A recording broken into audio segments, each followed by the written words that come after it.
Okay, everyone, welcome back. So I'm finishing up the Jeep. We're saying goodbye to the Jeep. Customer wasn't interested in tire lights or the rear track bar that was left loose.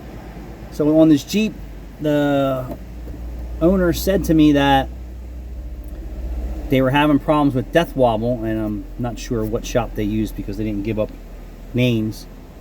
And there was a bunch of front end parts on the front there, and I said, well, if you're chasing death wobble on basically a stock Jeep with a little tire, they missed something. So they did agree to have me do the rear differential cover fluid and service, and you have to remove the rear track bar. And I seen powdered rust on the right side of the track bar, and I'm like, well, that's weird. Knowing that the other shop screwed up the rear, another shop put a used rear in. So who's the culprit, right? Who's the culprit of screwing up the customer's car at every shop they go to? So Manny, Mo, and Jack was the first culprits for the rear, screwed that up. Went to another shop. Manny, Mo, and Jack had to pay the other shop to have a used rear put in. It doesn't appear that they pulled the diff cover. They just checked the fluid, make sure it was full, and sent the car out.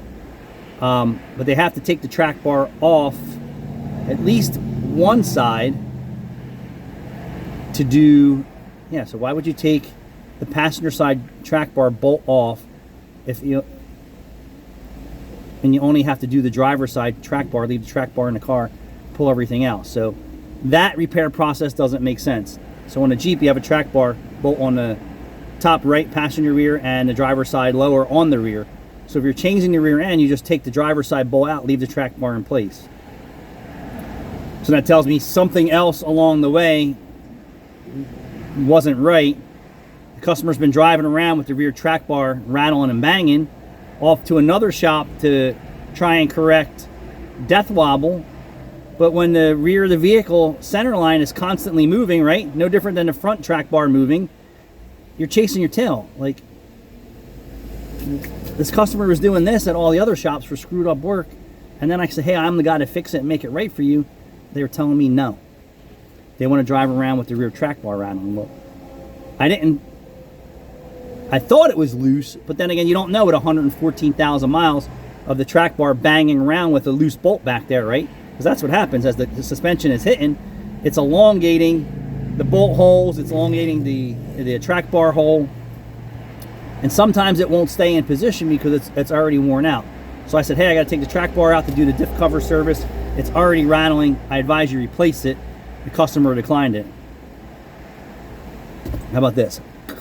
So anyway, it turned out that it was left completely loose in the care of multiple hands and never identified to the customer, but the alignment is not right. The track bar in the rear was left loose the entire time that somebody's been working on it, recently for brakes and recently for front end, and it just doesn't make sense. That, go ahead, fix it, do the cams, the valve cover gaskets are leaking because they didn't put valve covers on. You can smell it burning, tire lights on, front end's still not right, rear end was never right. I just don't get it. And then you come across a guy that says, yeah, I can do it, I can make it right. Maybe they just spent all their money someplace else and they don't know what a good mechanic is. They don't know what a reliable or knowledge mechanic is. And your Jeep shouldn't sound like a bucket of bolts driving down the highway. Certain aftermarket parts do rattle, but you can eliminate those rattles from those components with a little bit more engineering. So don't think because you have a Jeep and you're driving around and it's rattling that's normal.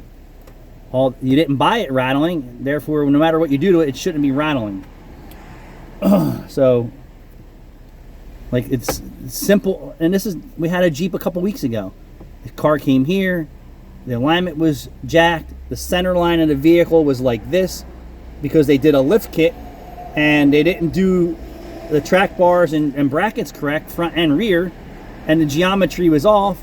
He advised, hey, we need front and rear track bars and drop down brackets to do it. The customer already heard what our advice was, took it to another shop that's supposed to be a reputable Jeep shop. I don't know what the fuck they did, but he came back complaining to me. I'm like, don't complain to me because the job wasn't done right. You should have went someplace else. We're Jeep experts. We know how to do Jeep. We know how to do lifted Jeeps. We know how to correct those problems. We all own Jeeps here. We don't have the issues you have because somebody did it wrong, and then you went someplace else and you paid those clowns, and you're no better position than you are. And no, I wasn't interested in looking at it. You should have just paid me. I said, go back there and enjoy the ride, because I'm not getting involved now. But go someplace else and then have them do a half-ass job and then come back to complain to me, which was completely stupid. Don't complain to me that you went someplace else and they didn't do the job right. They're money grab shops. They're all out there and they do lousy work. And just like this Jeep recently